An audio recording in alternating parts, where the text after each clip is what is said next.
A Swift Kick in the Ass, episode 127.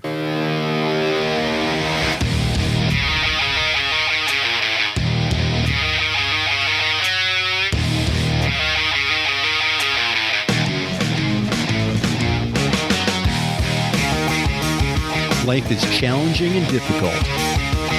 No one gets out alive. Time to suck it up, Buttercup. Get ready for a monster-sized boot, aimed to help you get traction on personal change and get living. I am John Curran, your host. Join me as I share my journey, exploring the forces that motivate us to change and help us get through whatever life throws at us. A swift kick in the ass. Life on your terms.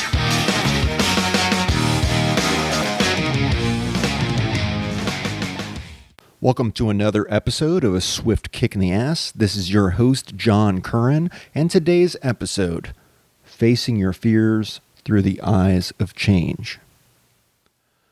So, I've been having to face my fears recently, and this is really where the rubber meets the road, in that the job that I have been told the work will be drying up, and I will be needing to look for a new job in the next few months. So this puts me at a crossroads because I have some very marketable skills and I have a lot of varied interests. So what path do I choose? That's really where I'm at right now with this, at this part of my journey. So I'm facing my fear, and fear is nothing new to me. And I'm sure fear is nothing new to you. And the way I feel fear is going to be different than the way you feel it. But we're going to call it the same thing. But when our life situation is changing, it's natural to feel fear. So This episode is really about the price that we pay for being afraid. So fear and change go hand in hand, go together hand in hand. I don't want to live in fear, so I do something about it. And that's how I live my life. And that's how I live with this term that, I'm forced to live with. Fear is an emotion, so it's going to come and it's going to go. And certainly we don't fear everything. If we feared everything, we would never leave the house. We probably wouldn't even move. We'd just be stuck like a deer in headlights. But there are things that we choose to be blissfully ignorant about or unaware and therefore feel no fear. And that's okay.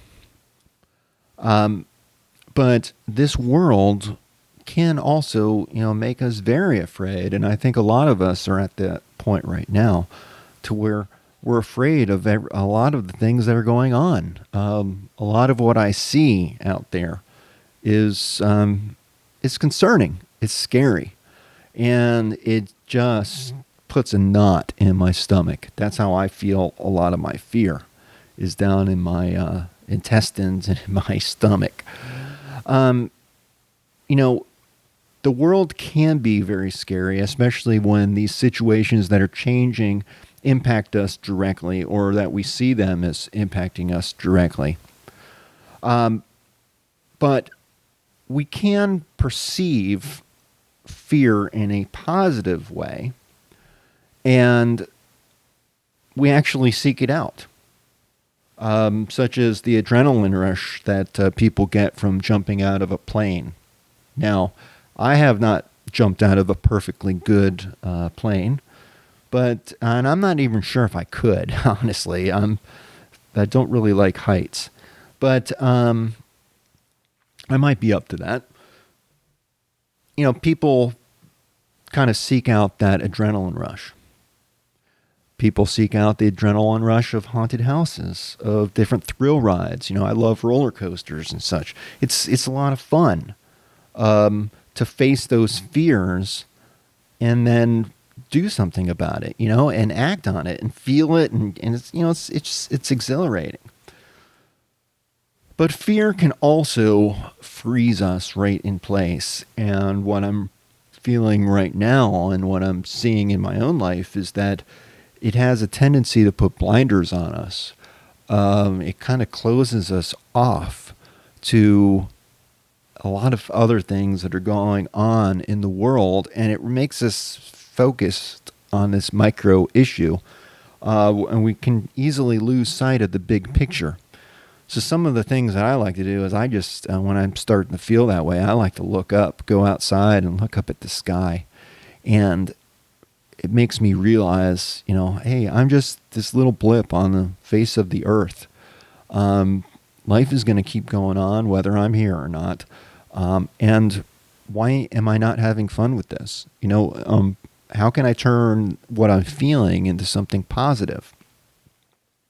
And, that usually works. It usually helps me remove those blinders and makes me see things a little bit clearer.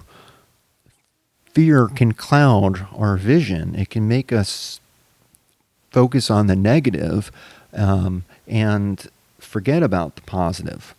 And the positive's still there, but we're not focused on it. So we kind of forget about it. And I think that will influence, it does influence our decision making. I try to use my fear as a tool and as a way to identify areas in my life that are weak. So right now I'm facing, possible job elimination or, absolute changes in my job. Now I have marketable skills. I have a lot of things that I can do. So I'm not all that concerned, but the fear's still there. It's still there. I'm confident in my abilities, but I'd be lying to say that I don't feel some type of fear. I do. And it drives me really to take action to put that fear to rest so that my fear, it feels acknowledged and it feels listened to. I think as long as you do that, then a lot of times the fear will go away. That negative feeling will go away.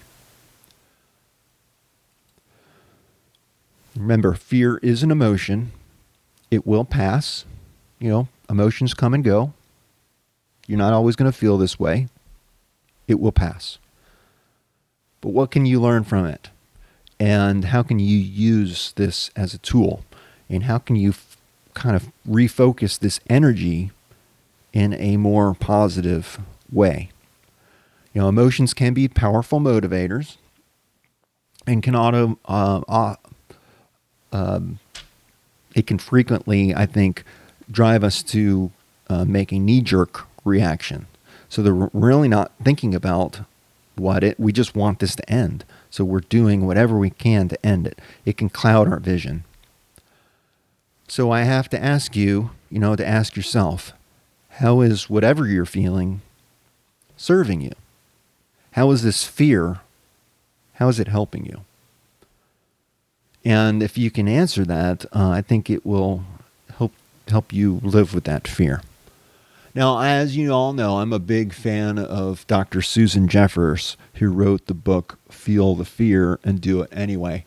I've been a big fan of Dr. Jeffers for decades. And there are 5 truths about fear that Dr. Jeffers spoke about. And I'm going to share these 5 fears. I think they're helpful. Fear truth number 1. The fear will never go away as long as you continue to grow. So she says, every time you take a step into the unknown, you experience fear. There's no point in saying, when I'm no longer afraid, I'll do it. Because you'll be waiting a very, very, very long time. The fact is that fear is part of life. So we need to just acknowledge that and recognize it and take it for what it is. Fear truth number 2. The only way to get rid of fear of doing something is to go out and do it. Think about all the new experiences that you had in your life that were so scary. Buying a car for the first time, buying a house, getting married, getting a dog. So many different things can be new experiences in our life that bring about some type of fear.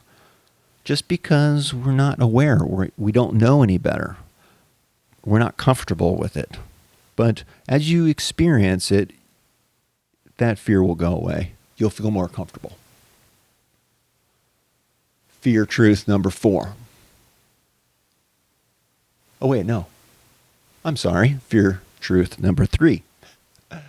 The only way to feel better about yourself is to go out and do it.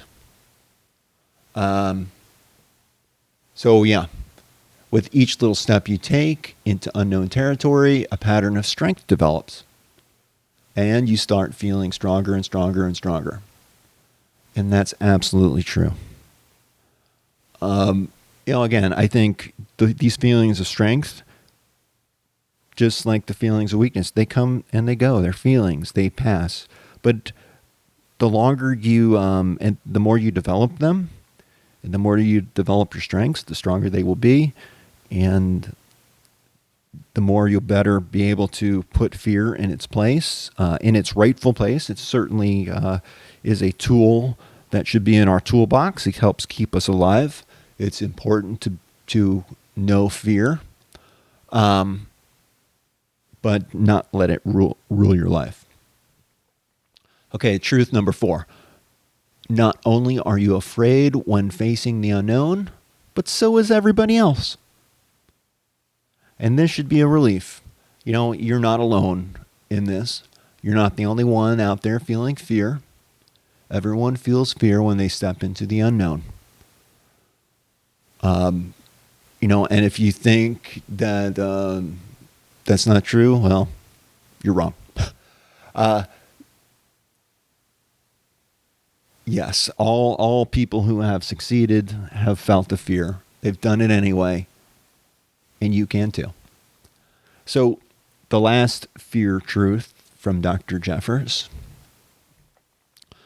Pushing through fear is less frightening than living with the bigger underlying fear that comes from the feeling of helplessness.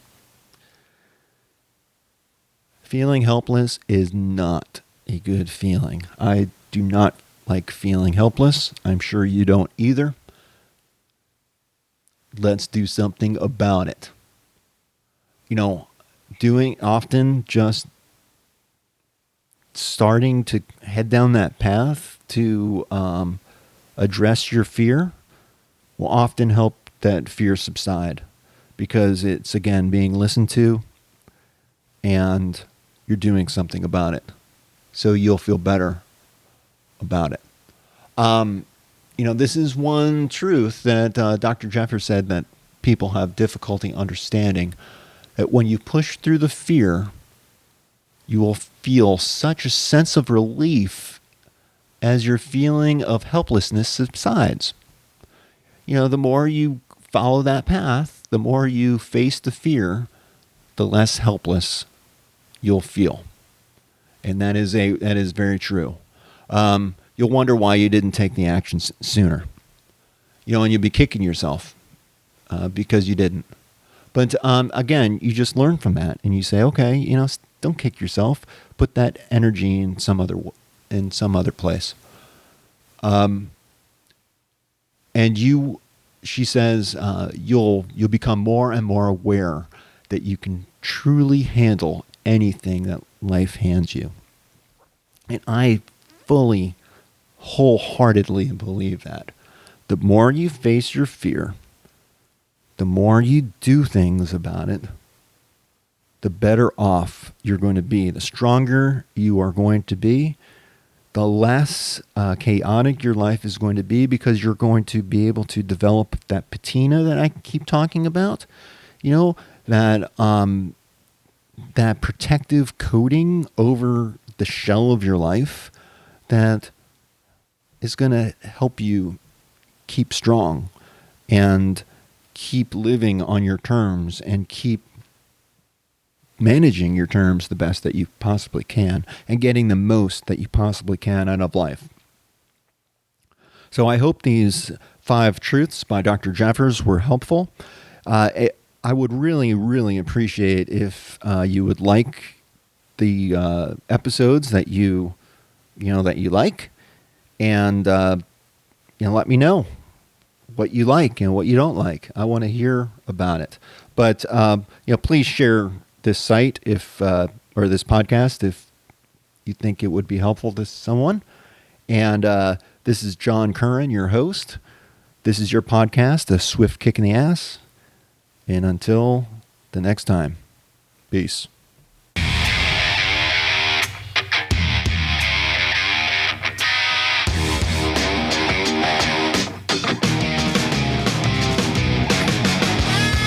This marks the end of another episode of A Swift Kick in the Ass, placing it directly in the can. As much as I like to talk, even I have my limits. It's time to go. Catch me on the next show.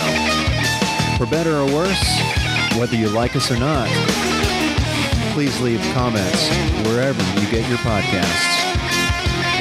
Follow us on Twitter. Visit our home on the interweb. I think you can leave me a voicemail there.